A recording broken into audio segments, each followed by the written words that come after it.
Atlanta heat isn't gentle. It clings to your skin like a warning you didn't hear soon enough. And on that particular evening, it wrapped around Zulika like fate pressing into flesh. The Uber door clicked shut behind her, and the hum of the city swallowed her into its restless rhythm. She took a breath, steadying her soul after 2 brutal weeks in Alabama, nursing her mother back from the edge of death. She was exhausted. Her heart ached. But she was also relieved. Home, husband, peace. That was all she wanted. Dragging her small suitcase into the grand marble lobby of the Sovereign, Atlanta's glittering tower of the wealthy elite, she felt a familiar pride bloom in her chest. She and her husband Kwesi had fought hard for this life. Their love story, their sacrifices, their empire, it was all worth it. Or so she believed. The elevator carried her silently to the 30th floor, where the air always smelled faintly of luxury candles and polished stone. Her heels clicked softly along the hallway toward penthouse 30A, her sanctuary. She smiled. She tapped the key fob. Beep, beep. Red light. Denied. Her brow knitting confusion. She tried again. Beep, beep. Denied. Maybe the card got damaged, she murmured with a tired laugh. Life had already punched her enough these past weeks. Surely the universe had no more jokes to play. She rang the bell. Footsteps. A pause. A breath held in suspense. The door unlocked. And the world stopped. Kwesi stood there, framed by their doorway like a stranger wearing her husband's face. A silk robe hung lazily over him, the fabric slipping slightly to reveal his chest. There was no warmth in his eyes, no relief, no love. Instead, ice, sharp, final. And on his neck, a fresh smear of red lipstick. Zulika's breath stuttered inside her chest. Her mind scrambled. No, this is a misunderstanding. It has to be. Kwesi, why isn't my key working? She whispered. He didn't even blink. Because I changed the locks. The sentence didn't just cut her. It ripped every memory they had built from the marrow of her bones. Before she could speak, laughter floated from inside, high, youthful, careless, like someone celebrating in a place they didn't deserve. A woman's voice. Babe, if that's a solicitor, tell them to kick rocks. We're busy. Then she appeared. Inaya. Influencer, model, opportunist. A woman who'd smiled in Zulika's face at charity events, who'd complimented her shoes, who'd hugged her. And now she stood wrapped casually in Zulika's silk robe. Their robe, their anniversary memory. Mockery in fabric form. Inaya's gaze slid over Zulika's tired body, the travel clothes, the weary eyes, the suitcase. She smiled the kind of smile wolves wear. Oh, she said sweetly, not a solicitor. Her eyes glittered with poison. It's the ex-wife. The word hit harder than a slap. Ex-wife? Zulika breathed. Kwesi sighed like she was an inconvenience, like a stranger. Like garbage, he was finally ready to take to the curb. This is over, Zulika. Don't make a scene. We'll talk downstairs. He stepped out. He closed the door. He locked it, with her inside, with Inaya laughing, with Zulika's life behind the door. Her body moved on autopilot as they descended in the elevator. She could smell Inaya's perfume still clinging to him, something painfully sweet. The lobby doors opened and people watched. Wealthy eyes, curious eyes, some pitying, some entertained. Kwesi stopped near the glass windows overlooking Peachtree Road. Kwesi, please, Zulika whispered, her voice cracking as her heart bled behind her ribs. Tell me what's happening. He didn't hesitate. I'm done. I want a divorce. I've moved on. She's younger. She understands me. This, he gestured dismissively at her existence, is finished. The world tilted. She grabbed the window ledge to keep from collapsing. He wasn't done. I already moved everything into my name. Apartment, cars, businesses, accounts. I blocked your cards, shut off your access. You're free. Go start over. I gave you enough years. We're even." "Even? Even?" She stared at him, not a husband, not a partner, but a thief wrapped in betrayal. "You left me with nothing?" she whispered. He shrugged. "You'll survive. Women always do."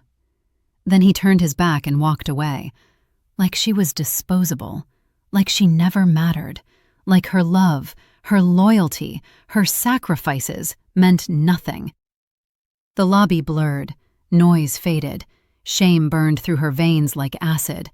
No money, no home, no car, no identity, just humiliation, just heartbreak, just ruin.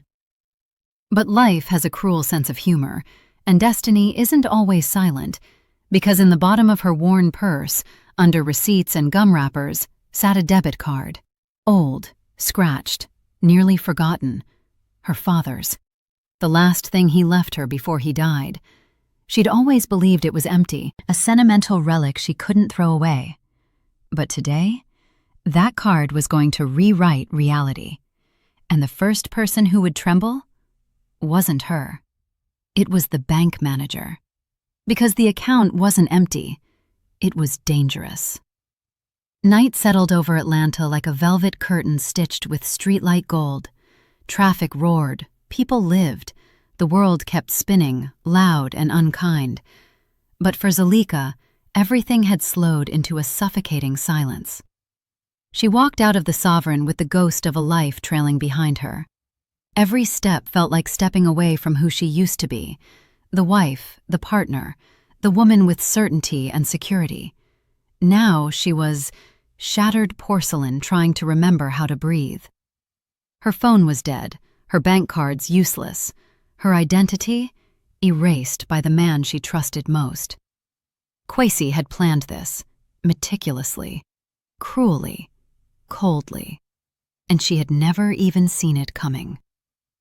The humid air pressed into her lungs while the city lights blurred through her tears. For a moment, she wanted to collapse right there on the sidewalk and let the pavement swallow her. But something older than heartbreak held her together. Survival.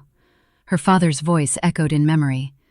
"Z, life is going to break you sometimes, but that's when you learn what you're made of. Don't cry like a victim. Stand like a warrior." Her shaky hands slipped into her purse again. Brush, lip balm, receipts, pen. Then it touched the rough, familiar edge of a faded white debit card, her father's. Old, lonely, almost forgotten. This silly little card had survived years of wallets, purse switches, moves, and chaos. She never threw it away. She couldn't. It was the last physical connection she had to him. She'd always believed it had zero balance, a nostalgic artifact, something she held when she missed him.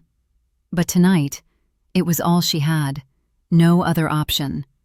Her breath trembled, but she tightened her grip around it. "Daddy, if you ever loved me, let there be something." She flagged down a taxi with a hand that wouldn't stop shaking.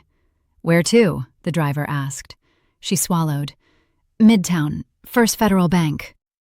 The lights of Atlanta passed by in flickering streaks as the car rolled through the cityscape. Her heart hammered. Fear battled hope in her chest. Logic tried to cut through possibility. What if it declined?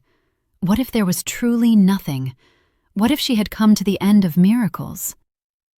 The bank building loomed ahead, tall and intimidating even at night. She walked toward the glass doors and prayed the 24-hour service lobby was open. It was. She stepped into the cool, sterile atmosphere. Machines hummed softly like mechanical heartbeats. The security guard at the corner desk barely glanced up. She stood in front of the ATM, suddenly terrified to insert the card. What if hope hurts worse than reality? But survival demanded courage. The card slipped in. Her fingers hovered. PIN. Her father's birthday. Her hands trembled as she typed. The screen processed. Then, access granted. Her lungs released air she didn't know she'd been holding. "Balance inquiry," she whispered. She tapped. The screen blinked. Loaded. Projecting. Loading. The number appeared. And the world stopped. Her vision flickered, her heartbeat staggered, her knees almost buckled. She had to blink, convinced her brain was hallucinating. This was not just money. This was power. This was insurance. This was intent. Her father hadn't left her sentimental scraps. He had left her a legacy. A fortune large enough to erase fear, enough to make the word ruined laughable, enough to make banks bow, enough to destroy anyone who thought she was finished. Emotions surged up her throat so violently she had to grab the machine to steady herself. Relief, grief, gratitude, all tangled into a storm. "Daddy, why didn't you tell me?" she whispered. Then she remembered. He had, years ago. She was younger, carefree, not paying attention. "Z, if this world ever turns cruel and takes your peace, if people you love betray you, go to that card. Don't touch it unless life breaks you."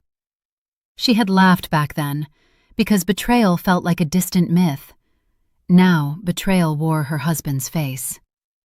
Her hand trembled as she withdrew cash and receipts. The ATM spat out thick stacks of currency without hesitation. The security guard finally looked up. His eyes widened.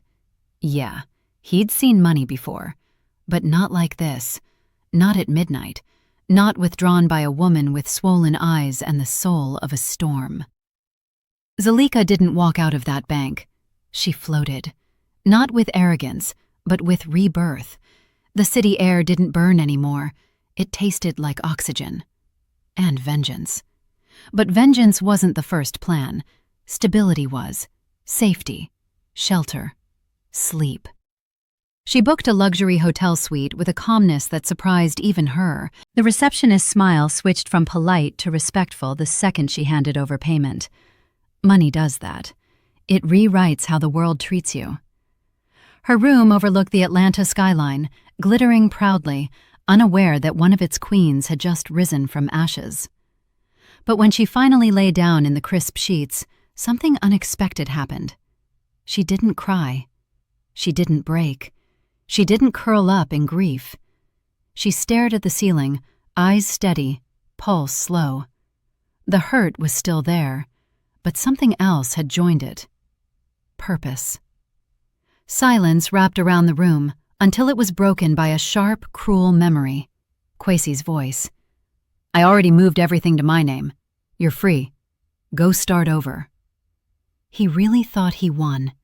He really believed she was powerless. He thought he erased her. But the universe had handed her a chessboard. And Kwesi? Kwesi had just made his first mistake. Because now, Zalika wasn't coming back to beg. She wasn't going to cry outside his door. She wasn't going to crumble.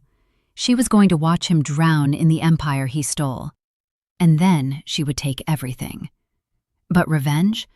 Revenge needed planning, patience, and the right moment. The city slept, but justice? Justice had just woken up. Morning poured into Atlanta like molten gold, bright and unforgiving. But inside the quiet luxury of Zalika's hotel suite, the world moved slower, steadier, sharper. She woke not to tears, but to purpose. Sleep had stitched together the fragments of her broken heart, not perfectly, but firmly enough to hold. She showered slowly, water washing away the residue of betrayal. When she stepped out and stared into the bathroom mirror, she didn't see the woman Kwesi discarded like cheap perfume. She saw someone different. A woman sharpened by hurt. A woman sculpted by loss. A woman newly dangerous. She dressed simply but elegantly, not loud wealth, silent power. Power that didn't beg to be noticed. Power that commanded attention. She sat at the small desk by the window, the city humming below, and she began to think. Kwesi believed he outplayed her. He thought money was everything. He thought control meant security. But he forgot one thing. Money can be withdrawn. Control can be broken. And security? Security disappears when secrets do. Her phone buzzed, a new temporary number she'd arranged, the bank manager. "Mrs. Mensah, this is Mr. Harrington from First Federal Bank. Could we request your presence today? There are account matters your father left for emergency circumstances. It appears they now apply. Emergency circumstances.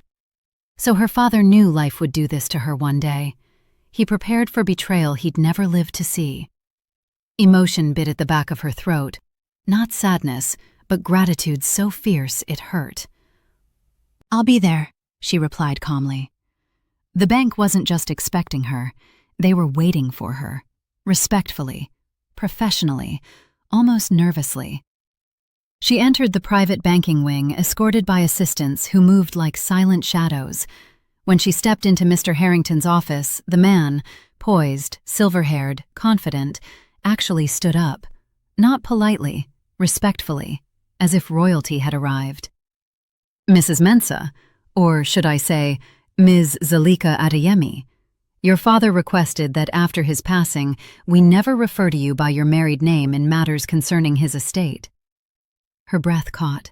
Her father never fully trusted Kwesi, and he was right. Mr. Harrington slid a sleek black folder across the polished desk. "Your father didn't just leave money, he left instructions, plans, safeguards. You aren't just wealthy, Ms. Adeyemi." He paused, studying her face carefully. "You are extremely powerful." The room cooled. Power. Not the loud kind Kwesi flaunted. The quiet kind that owned foundations, companies, partnerships. Power that didn't show itself, but moved the world quietly. "Your father anticipated someone might try to strip you one day, so he created a protective shield, financial, legal, strategic. The wealth isn't random, it's structured, intelligent, hidden, inaccessible to anyone else." She exhaled slowly. "Why didn't he tell me?" "He did, just not with words you recognized at the time." Grief brushed her heart gently. She wasn't alone after all. Her father had been planning to protect her even after death. Mr. Harrington continued. "There is something else, a message. He recorded it for when your life reached this exact threshold." Her chest tightened. "I'd like to hear it." A click, a screen lit. Her father appeared, older, sick, but strong-eyed, loving. The room faded. It was only her and him across time. "Z, if you're watching this, something unforgivable has happened, and someone has mistaken your kindness for weakness." Her hand trembled. "You are always pure-hearted, but the world punishes pure hearts, so I left you teeth, I left you armor, I left you power. You will want to cry. Don't. They aren't worth your tears." Tears filled her eyes anyway. "Don't fight with emotion. Fight with intelligence. Fight with silence. Don't scream. Don't rage. Don't warn them. Destroy them politely."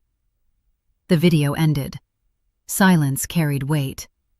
Zalika inhaled, deeply. Then she smiled. It wasn't bitter. It wasn't vengeful. It was controlled, measured, cold. Kwesi wasn't ready. Across the city, meanwhile, Kwesi lounged in the penthouse, her penthouse, sunlight spilling across a life he believed belonged to him now. Inaya giggled somewhere in the bedroom, wearing another thing that wasn't hers. Kwesi scrolled his phone lazily, soaking in congratulations from friends who pretended to envy him, but secretly admired his audacity. "Man, you really upgraded. You're living like a king, bro." "She'll get over it. You did what men do." He basked in ego. He believed he'd won. He believed the world favored wolves. He believed betrayal was strength. A notification popped. Unknown transaction alert. He frowned. Another alert. Then another. Then another. Fast, precise, surgical. Money wasn't leaving his accounts. No, control was. Access privileges shifting. Document ownership redirecting. Powers of attorney dissolving. Rights quietly slipping through his fingers. "What the hell?" he muttered, sitting up. Inaya peeked from the doorway. "What's wrong, baby?" He didn't answer. He was too busy watching something invisible unravel. Something built on stolen foundations. Something no longer legally his. He dialed his bank manager. Straight to voicemail. He called his attorney. Unavailable. He refreshed.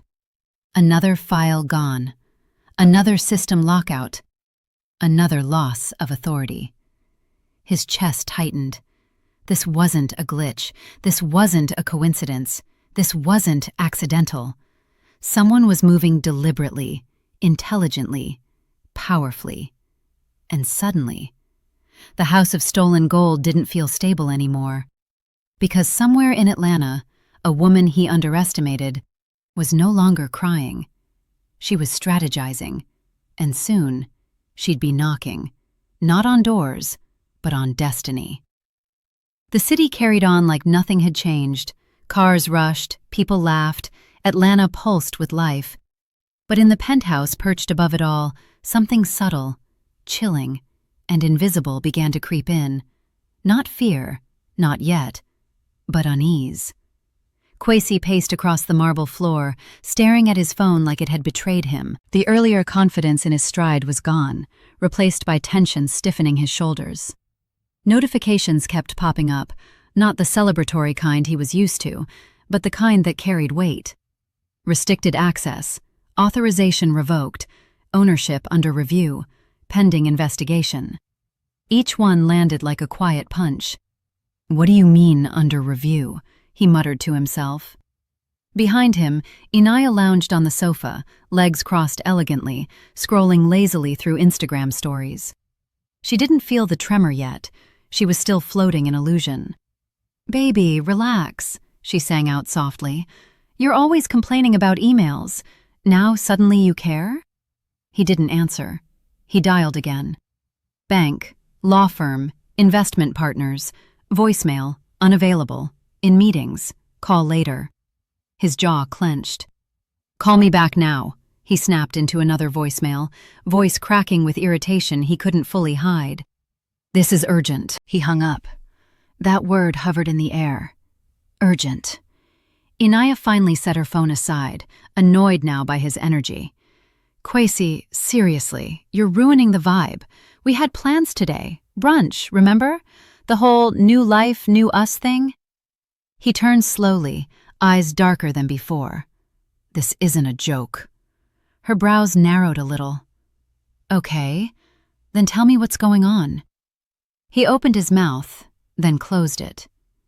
Explaining the situation out loud suddenly made it sound real, permanent, dangerous. He swallowed. "Some authorizations changed. Business filings I finalized last year are being reversed. Banking controls are shifting. It's like someone's pulling strings on the back end." She blinked. "And you're saying someone is hacking you?" He shook his head. "No, this feels official, lawful, coordinated, too precise to be random." Her playful confidence dimmed just a fraction. Who would do something like that? He didn't answer immediately. He didn't want to admit the first name that pulsed in his skull. Zalika. But the power required for what was happening wasn't normal, not emotional, not chaotic. Strategic, planned, resourced. He forced a laugh to erase the thought. She doesn't have that kind of reach. Even he didn't believe that. The sound died in the room, awkward and hollow. He pushed the thought aside. Control the narrative, control the crisis. He straightened his robe, forcing the illusion of authority back onto his shoulders. "Get dressed. We're going to the bank," he said, voice low and clipped. "And cancel brunch." Inaya rolled her eyes. "Seriously? You're dragging me to a bank meeting?" He didn't bother responding. This wasn't a discussion. This wasn't romance. This was survival starting to knock. At that exact moment, across the city, the atmosphere in the private banking office was the opposite of panic. Calm, measured, respectful. Zalika sat comfortably in a leather chair while documents were placed in front of her.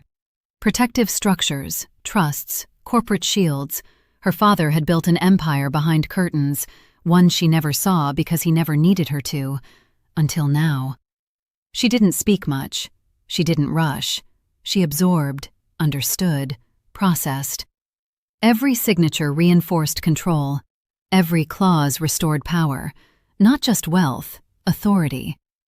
"Your father believed in preparation over reaction," Mr. Harrington explained quietly. "He predicted that in life, betrayal often comes from the person sleeping closest to you." She closed her eyes briefly.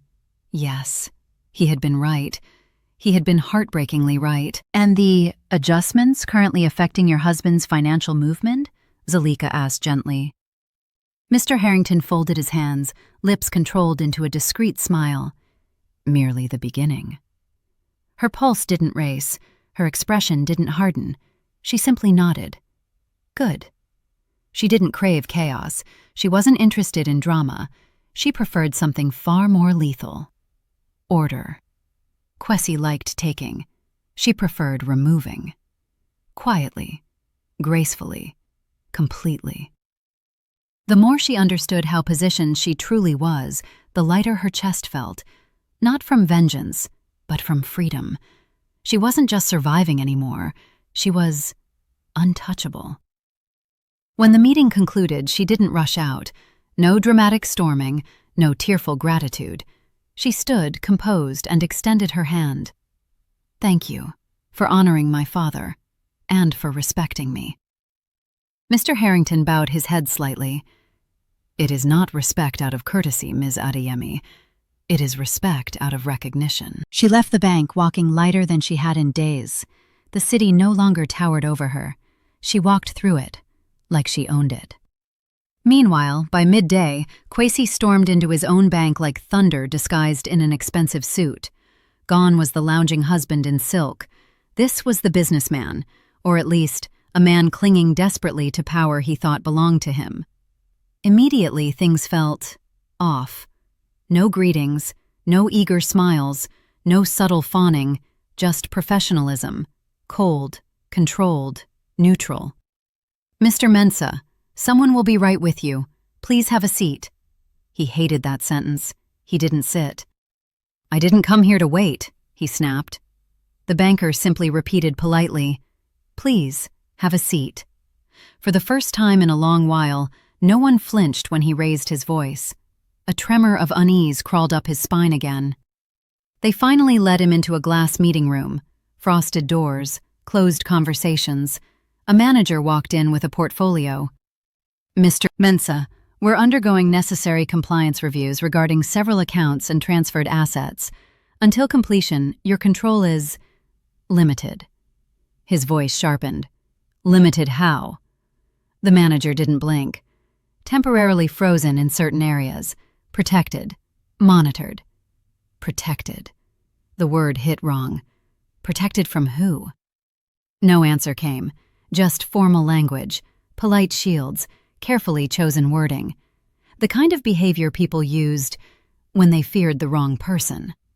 Or worse, respected someone else more. He leaned forward. "Who initiated this?" The manager closed the file slowly. "Confidential." Kwesi felt it now. Not panic. Not yet. But something colder. Realization. Somewhere out there, someone wasn't reacting emotionally. They were playing chess. And he didn't even know which piece he was. Across town, Zalika sat in a quiet hotel lounge with a cup of coffee resting between her fingers. She wasn't smiling. She wasn't smirking. She wasn't fantasizing about revenge. She was simply breathing. Free. Whole. Becoming again. But freedom wasn't going to be her final state. No. She had justice to deliver. Slowly. Elegantly. Painfully. And it would begin with a move so simple. Kwesi wouldn't understand it until it was far too late. 2 days passed, not loudly, not dramatically. Nothing exploded, no shouting, no scandal. Just silence. And silence is dangerous. Because silence is when pressure builds. Silence is when thoughts grow teeth. Silence is when a man starts to realize he is no longer in control. Kwesi paced back and forth across the penthouse like a caged predator whose claws had suddenly become useless. His phone stayed glued to his palm. Every call he made, every email he sent, returned to him with the same frustrating outcome. "We're reviewing the matter. We'll get back to you soon. Please be patient." Patience was a luxury he didn't have. He slammed his fist against the marble kitchen counter. "What is going on?" he roared. Inaya flinched slightly, though she tried to cover it with arrogance. "Kwesi, can you chill? You're stressing me out. Ever since your little bank drama started, you've been impossible to live with." He snapped his head toward her, eyes burning. "Little drama?" She shrugged, folding her arms. "Well, yeah. How bad can it be?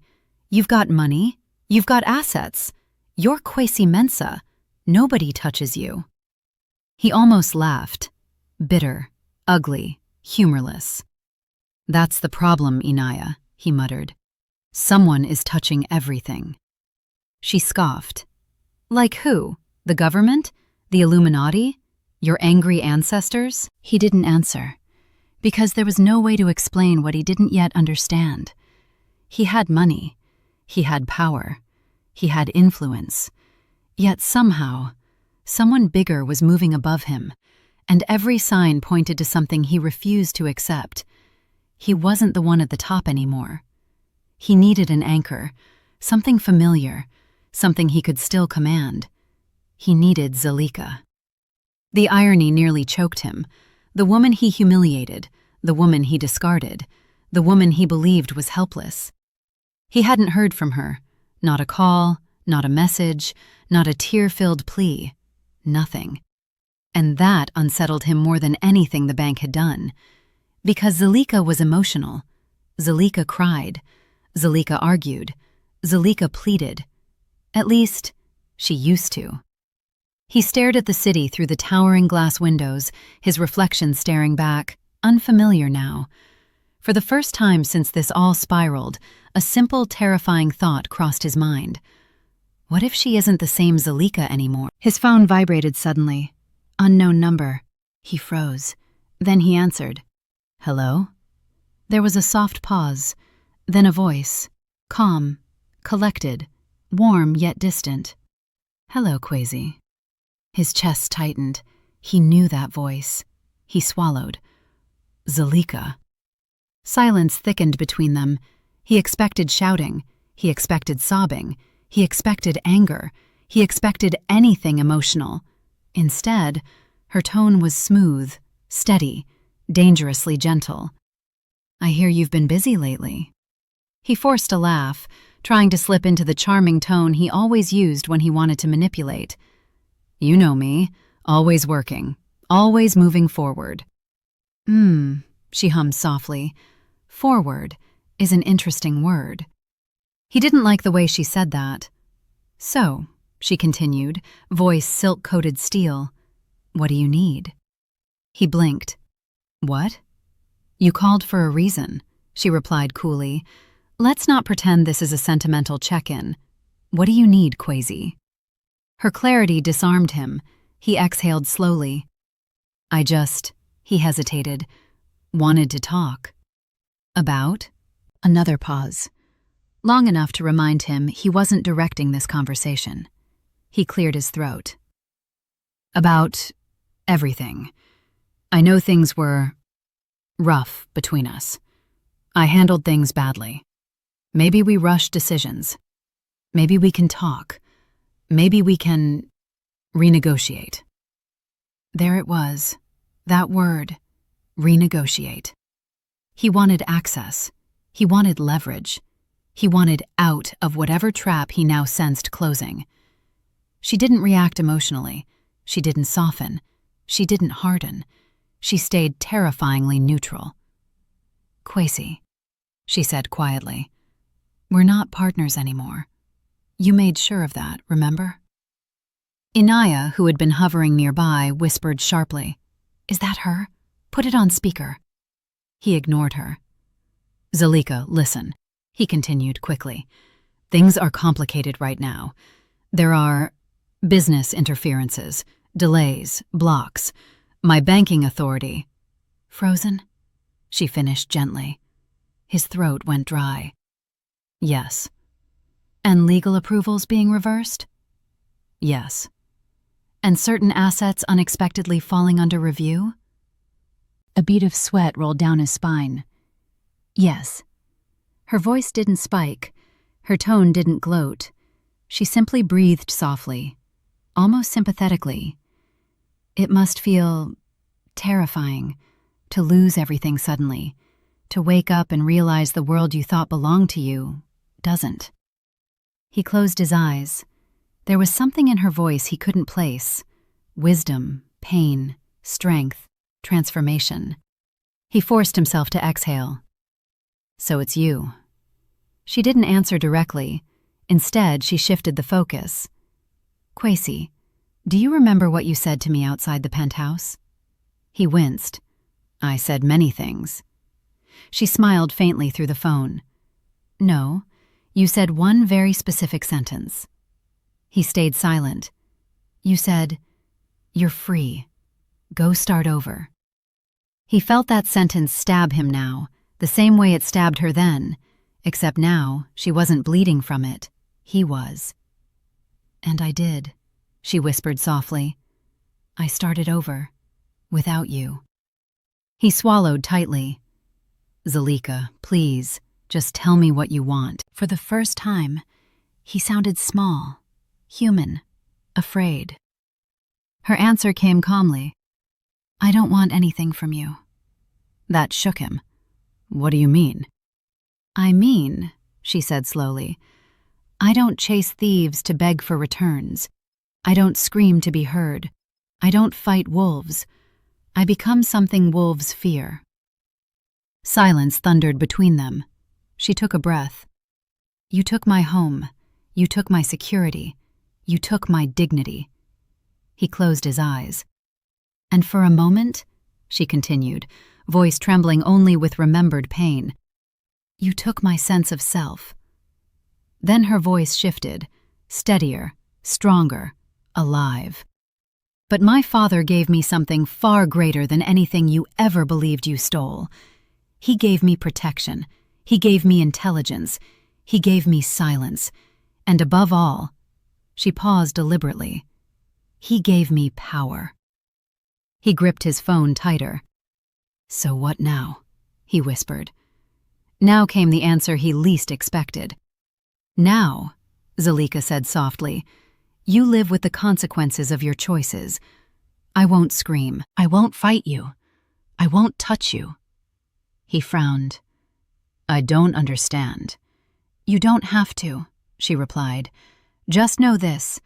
The life you build off betrayal will collapse.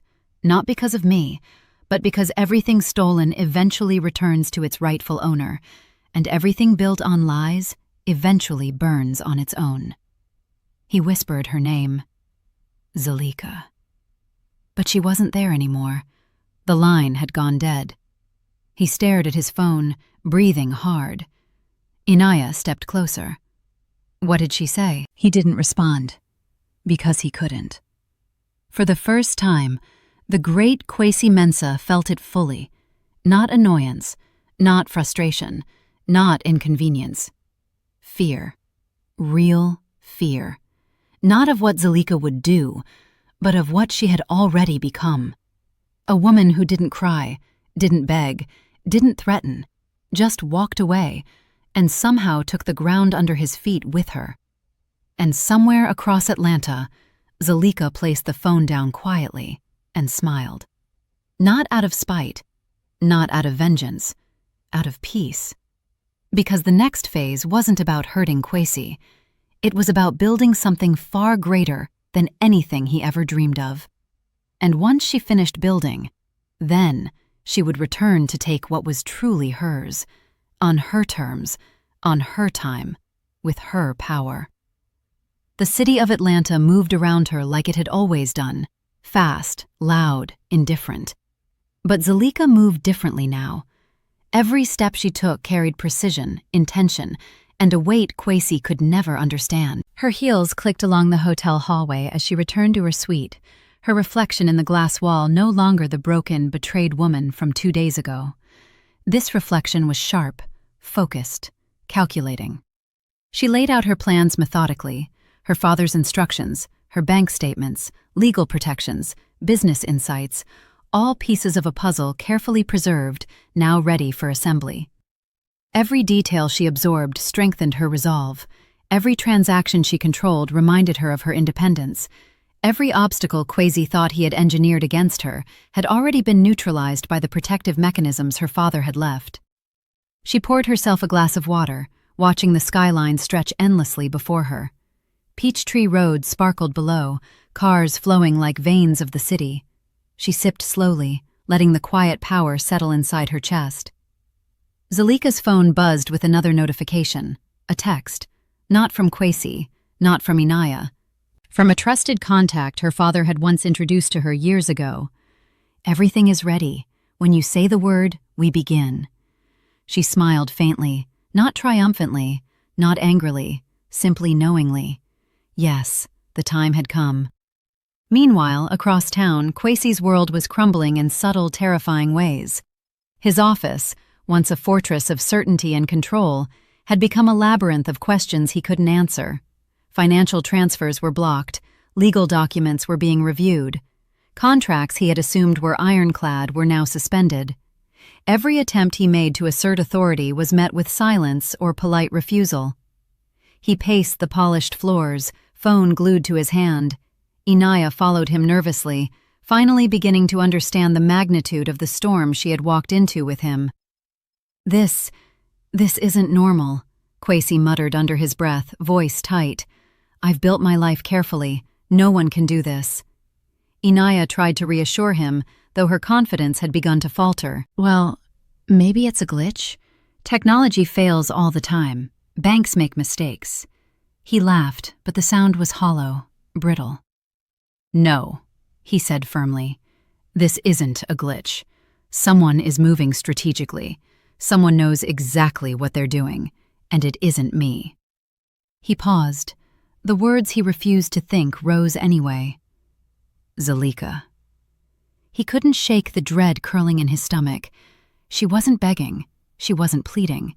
She wasn't angry in the way he could anticipate. She was gone. Gone from his control. Gone from his reach. And that terrified him. Back in her suite, Zulika worked silently, like a general preparing her battlefield. She called in her contacts, lawyers, bankers, financial strategists, each carefully vetted and loyal. She reviewed Kwesi's moves, predicted his next steps, and positioned her own moves to counteract them before they could happen. Every account she accessed, every trust she restructured, every asset she reinforced, reminded her that she was in control. Her plan wasn't about revenge, at least not yet. Revenge would come later, but now the focus was reclamation. Reclamation of power, reclamation of dignity, reclamation of life itself. By evening, her first objective was complete. She had secured a network of assets that were untouchable. Kwesi couldn't reach them. Inaya couldn't influence them. Not yet. And most importantly, her own financial independence was absolute. She stepped out onto the balcony and looked down at Peachtree Road. Cars moved like ants below, oblivious to the high-stakes game above them. Zulika inhaled deeply. Tomorrow, the chessboard would expand. Kwesi's attempts to regain control only made him more visible. Every email he sent, every call he made, every order he attempted to execute left digital traces. Every time he tried to circumvent the freezes on his assets, he unknowingly played right into Zulika's hands. He was walking into a trap he couldn't see. He thought he had robbed her of her home. He thought he had stripped her of her dignity. He thought he had erased her power. He had underestimated her. He had underestimated the woman he once loved. And the woman he had discarded was not the same. The following morning, Zulika woke before sunrise. The city was quiet, bathed in soft pink and gold. She dressed simply, no extravagant jewelry, no bold colors, no signifiers of wealth. Every move was calculated to ensure clarity and control. She didn't need to announce her power. She already owned it. Her phone vibrated, a secure message from Mr. Harrington. Phase 1 complete, Phase 2 ready, your decision only. Zulika smiled faintly. Yes, Phase 2. Phase 2 would remind Kwesi that wealth built on betrayal was fragile, that power stolen was temporary, that a woman underestimated could topple an empire without even raising her voice. She reviewed the digital plans one final time, every move precise, every step anticipated, every response calculated. It was beautiful, and it was only beginning. Across town, Kwesi tried to consolidate his remaining authority. Meetings were tense, lawyers nervous, bankers cautious. Something was happening, but he didn't know what. The pressure mounted, and panic began to seep into his calculated demeanor. For the first time in his life, Kwesi felt helpless. And helplessness is a dangerous seed. Because when a man like him realizes he no longer controls the situation, he begins to act recklessly. And Zulika was watching. By nightfall, Zulika stood on her balcony again. The city lights shimmered below like stars fallen to earth. She thought of her father and of the lessons he had taught her, not about wealth, but about resilience. She remembered his words. Life will test you, Z, and when it does, remember who you are. Stand tall, fight smart, leave nothing to chance. She raised her glass of water, silent toast to the man who had prepared her for this moment. Then, finally, she allowed herself the smallest smile. The game had begun.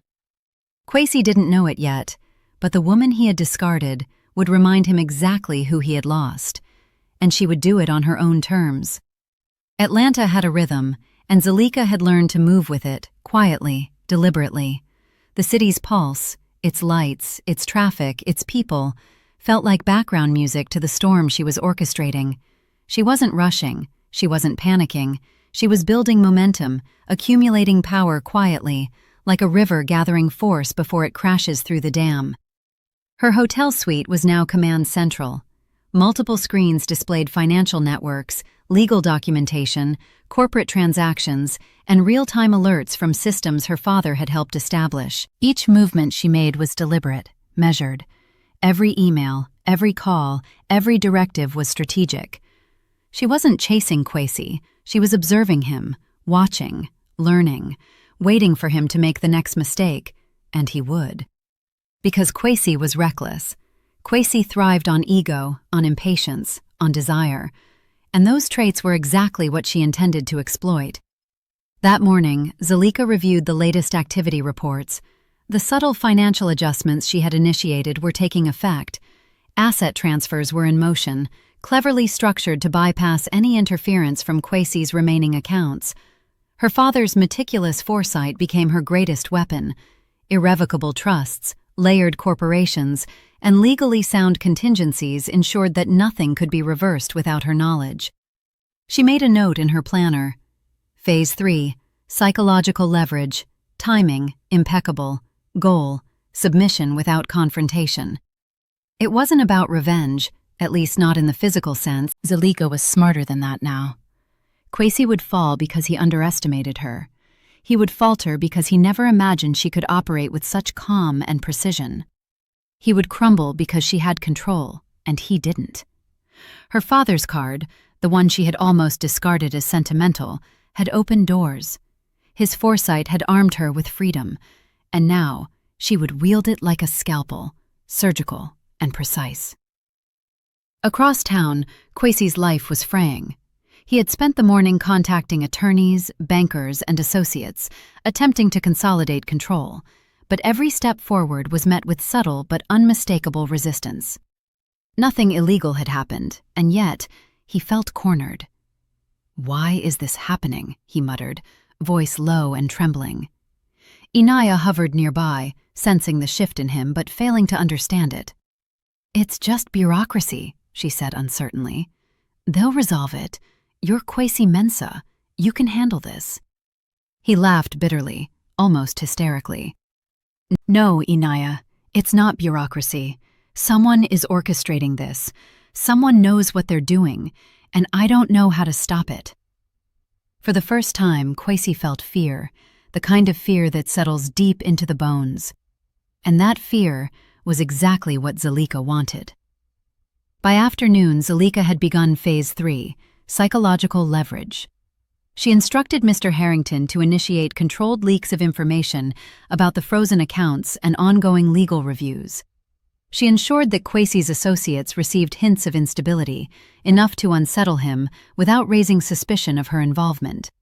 She didn't contact him directly. She didn't need to.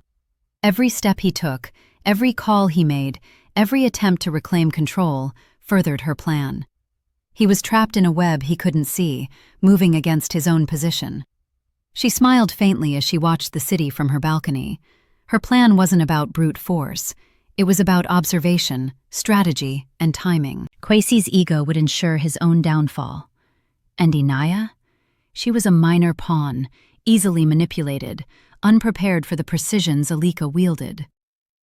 That evening, Zalika took a walk through Midtown. She moved among the crowds like a ghost, present but invisible, blending in effortlessly. Her mind calculated every potential move, every eventuality. Kwesi might have wealth, but he lacked foresight. He underestimated her because he assumed she would act emotionally. He had forgotten one critical truth. Zalika Adeyemi was nothing if not strategic. As she walked past glass storefronts reflecting the city lights, she noticed her own reflection. The woman staring back was unrecognizable in the best way, poised, confident, and untouchable. She paused briefly, fingers brushing the pendant at her neck, a gift from her father years ago. She whispered softly, "Thank you, Papa. I'm ready." Back at the penthouse, Kwesi's day had spiraled into chaos. Every bank he called redirected him. Every lawyer he contacted responded cautiously, carefully avoiding outright refusal, but subtly signaling his lack of authority.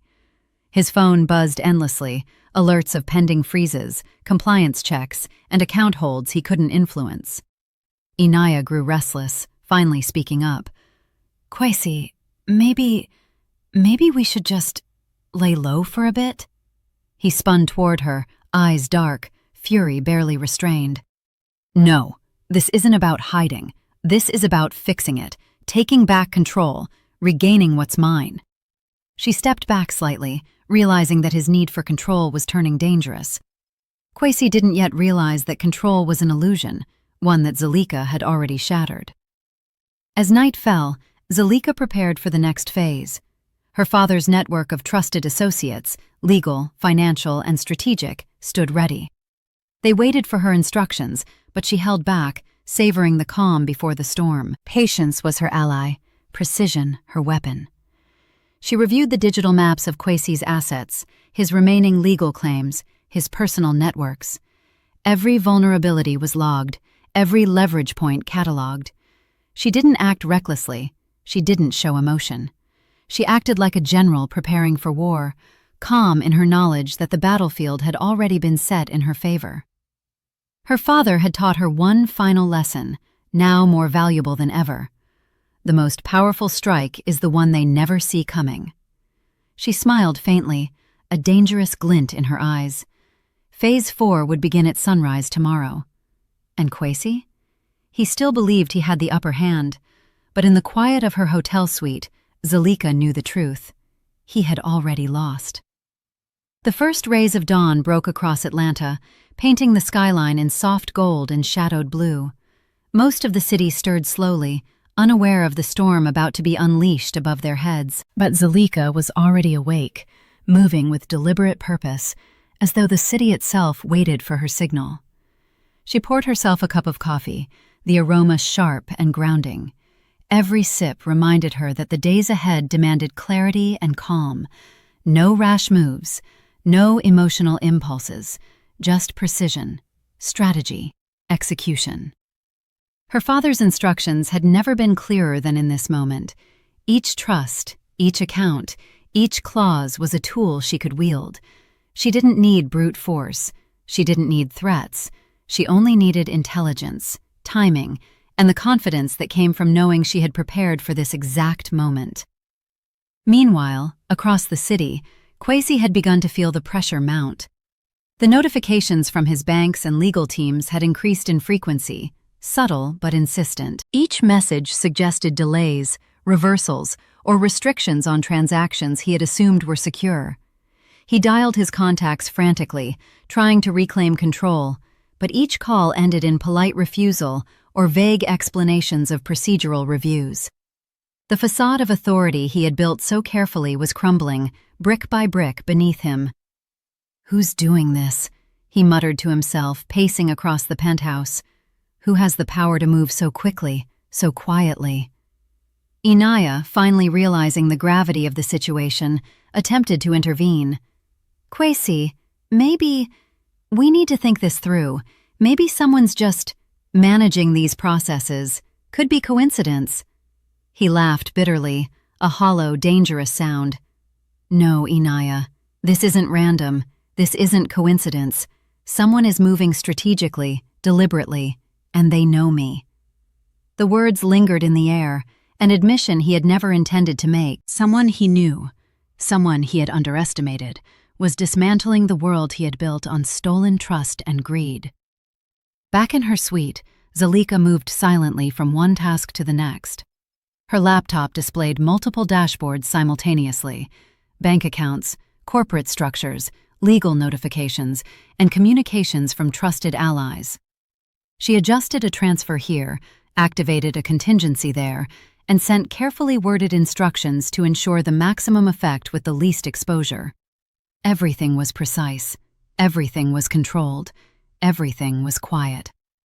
Until Kwesi realized he had no control left. Her father's card, the one she had almost discarded as sentimental, had become the linchpin of her power. The small sums it had once contained were no longer relevant. What mattered was the infrastructure her father had left behind, the foresight that allowed her to act decisively.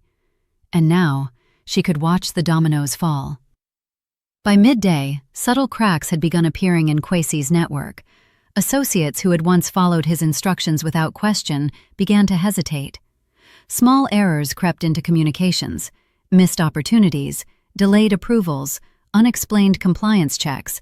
Every minor disruption amplified the growing panic within him. He didn't yet know it, but the game was no longer his to play. Zalika, however, remained calm. She didn't rush. She didn't panic. Every notification she received, every update on asset movements, reinforced the quiet power she now wielded. Kwesi was moving like a blind man through a minefield he didn't understand, and she was guiding the explosions from a distance, controlled and invisible. That evening, Zalika walked along the balcony of her suite, overlooking the city that had once felt so overwhelming, so unmanageable. Now, the streets below were merely a stage, a backdrop for a plan that she executed with deliberate patience. Her reflection in the glass was calm, almost serene, but her mind raced with the possibilities. She would not act with malice. She would not act with anger. She would act with precision. Every decision, every step, every maneuver was part of a larger design, one Kwesi could not anticipate, one Inaya could not influence, one no one else could interfere with. Her father's voice echoed in her memory. "Z, power is silent. It doesn't scream. It waits. It watches. And when the time comes, it moves." And move she would. Across town, Kwesi's frustration boiled over. Calls were ignored. Transfers were blocked. His influence was waning in ways he couldn't immediately explain. The realization began to settle in. Zalika was not only back, she was untouchable. He wanted to confront her. He wanted to yell. He wanted to demand answers. But he couldn't. Every attempt to assert his authority only highlighted his impotence. He didn't yet realize that the most dangerous part of Zalika's plan wasn't financial. It was psychological. She was dismantling his confidence, eroding his ego, making him second-guess every decision. The trap wasn't in what she had done. The trap was in what she had yet to do. By nightfall, Zalika had completed Phase 4's initial objectives. The assets were secured. The network of protections was activated. Kwesi's remaining authority was being quietly neutralized, and the city, unaware of the silent chess game above it, continued to pulse and hum. She stood on her balcony one last time, the city lights reflecting in her eyes, calm, poised, untouchable. She allowed herself the smallest smile, a dangerous glint that promised inevitability. Tomorrow, Phase 5 would begin, and by the time Kwesi realized what had happened, it would be far too late. Because Zalika Adeyemi was no longer a woman to be underestimated, and Atlanta, unknowingly, was about to witness the rise of a queen reclaiming her kingdom. The next morning arrived like a whisper. The city's usual chaos, honking cars, morning joggers, coffee lines, seemed insignificant compared to the storm brewing silently in Zalika's world. She woke early, alert and ready. Every detail mattered now, every move counted. She dressed simply yet powerfully. No unnecessary extravagance, no gaudy displays. Elegance was her armor, precision her weapon. Today was about visibility, but the kind that didn't draw attention until it was too late. Her suite had been transformed into a command center. Multiple screens showed asset flows, legal confirmations, and notifications from associates carefully positioned around the city and beyond. Every element of Kwesi's crumbling control was mapped out. Every potential countermeasure he might attempt had already been anticipated and neutralized. Zalika's hand hovered over her phone. A single text sent, perfectly timed, would trigger Phase 5, the psychological strike.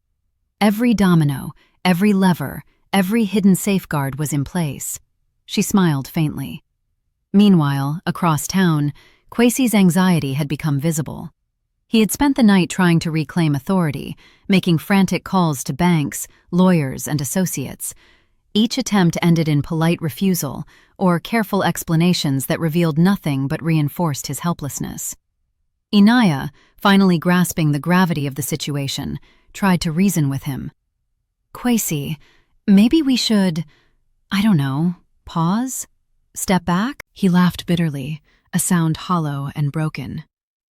"No, we fix this. We take it back. I will not lose everything I built." But every word, every gesture, every failed attempt only highlighted his vulnerability. He was trapped in a game he didn't see, and the unseen hand moving the pieces was Zalika. Zalika's phone buzzed softly. A secure message from Mr. Harrington confirmed that all systems were ready. The network of protections, assets, and legal safeguards had been activated. Every vulnerability Kwesi might exploit had been preemptively secured. She exhaled slowly, savoring the calm before the storm. She typed a single message, concise, deliberate, and silent in its impact. One text to her most trusted financial ally, who initiated a cascade of controlled actions designed to tighten her grip over every account, every asset, every piece of influence Kwesi still clung to. And then she waited. By midday, the effects were already visible. Kwesi's once loyal associates began hesitating. Minor errors appeared in communications. Delays that seemed insignificant at first grew into patterns he could not explain. His remaining financial authority was slowly being redirected, not stolen, not manipulated, reclaimed in ways so legally precise that he couldn't challenge them. He felt panic rising but didn't understand why. Every move he made seemed to accelerate the problem rather than fix it. He realized, with growing horror, that someone else had orchestrated this entire scenario, someone who understood him better than he understood himself, and only one name came to mind: Zalika. The first direct confrontation was subtle. Zalika called him, not to yell, not to argue, not to demand retribution, but to ensure he understood the scope of his own downfall. "Kwesi," she said calmly, voice steady and controlled. "I hope you're having a good morning." He stiffened immediately, eyes narrowing. "Zalika, what is this? What have you done?" Her tone was even, almost gentle. "Nothing you couldn't undo if you were acting with integrity." His jaw tightened. "I've tried everything. Banks, lawyers. Nothing works. What is going on?" She didn't raise her voice. She didn't shout. She simply stated the truth. "You underestimated me. You thought control was yours. You thought I would crumble. But I didn't. And now, Kwesi, everything built on lies, greed, and betrayal is being corrected. Slowly, precisely, legally, completely." Kwesi felt a chill crawl down his spine. You can't do this. You don't understand. Everything I have, everything I built. Everything you built on deceit is gone, Zalika interrupted softly. And everything that remains is something you never truly owned. He flinched. She continued, each word measured. I didn't fight you. I didn't scream. I didn't threaten. I simply acted, prepared, controlled. Every move I made was calculated. Every resource my father left me, every safeguard, every ally, they were mine to use, not yours to destroy, not yours to take. The silence on the line was deafening. Kwesi realized that he wasn't hearing anger or vindictiveness. He was hearing power. And power terrifies those who have lost it. By evening, Zalika had initiated Phase 5 fully. Financial assets, legal structures, corporate influence, all redirected, secured, and fortified. Kwesi's attempts to intervene were futile. Every digital action, every legal maneuver he tried, only confirmed the inevitability of her control. Inaya finally saw the truth. This isn't a glitch, she whispered. This isn't random. Kwesi didn't respond. He was watching helplessly as the world he had assumed he owned slipped through his fingers. Zalika, across the city, watched silently from her balcony. The skyline glittered beneath her, the lights of Atlanta reflecting off glass and steel. But the view was no longer merely aesthetic, it was symbolic. Each building, each street, each flowing car represented movement, life, and the silent execution of her plan. Her father's foresight had created a foundation strong enough to withstand betrayal, greed, and malice. And now, with every decision made calmly and intelligently, she reclaimed not only her wealth, but her dignity, her autonomy, and her peace. Kwesi had been her obstacle. He had underestimated her, he had discarded her, he had believed in his own supremacy, and now he was irrelevant.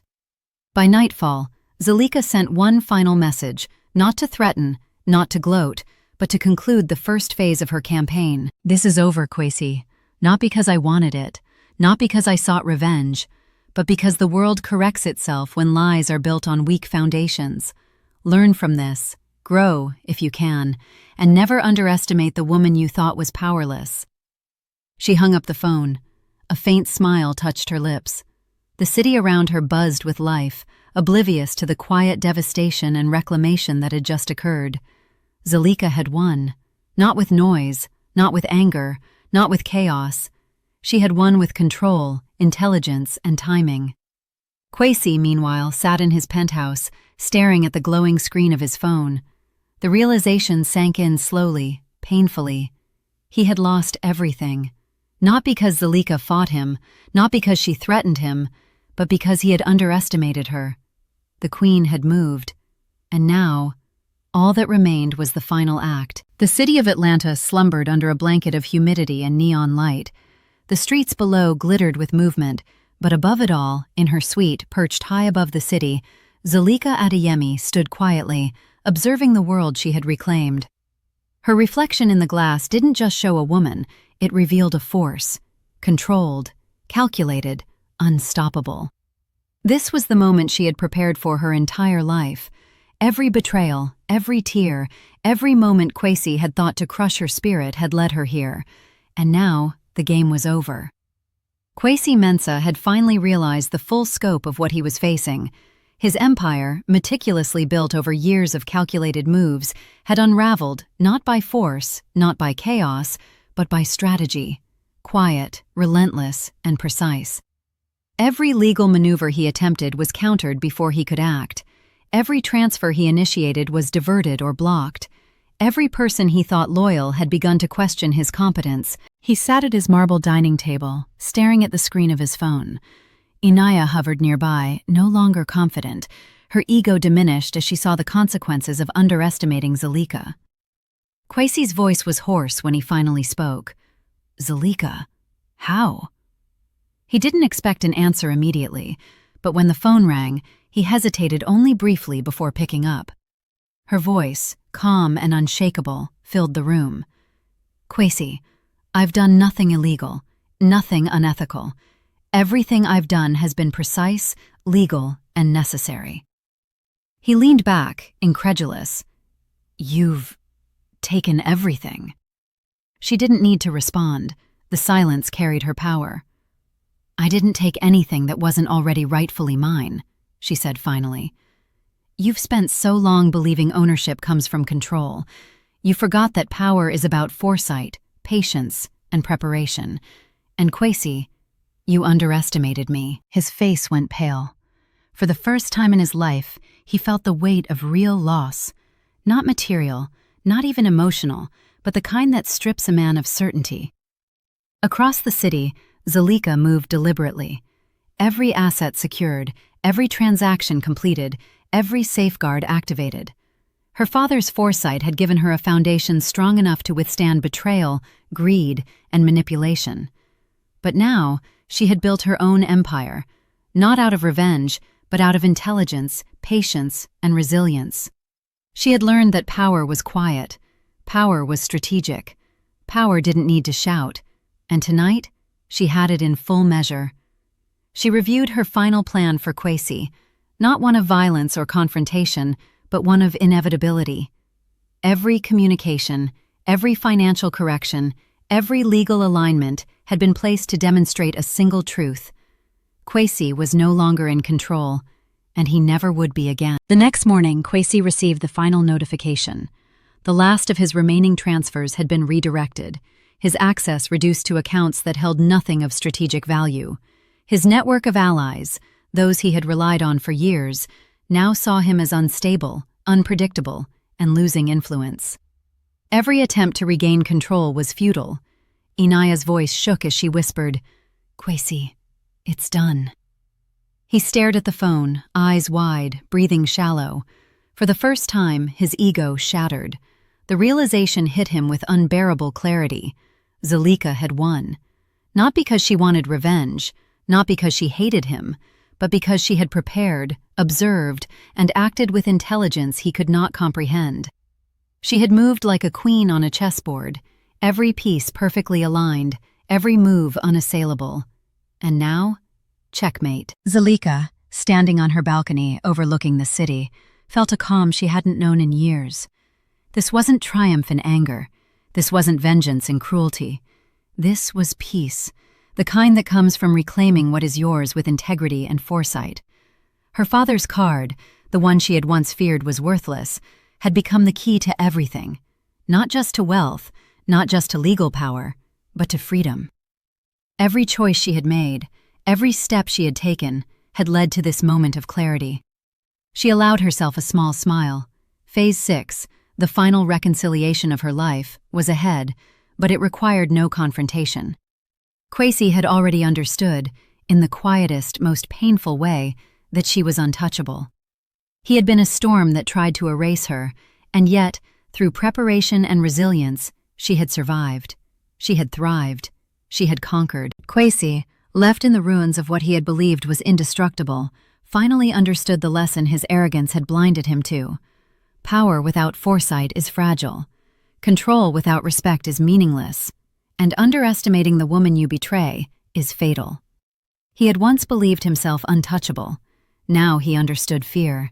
Now he understood humility. And in that understanding, there was a silent, bitter acknowledgement.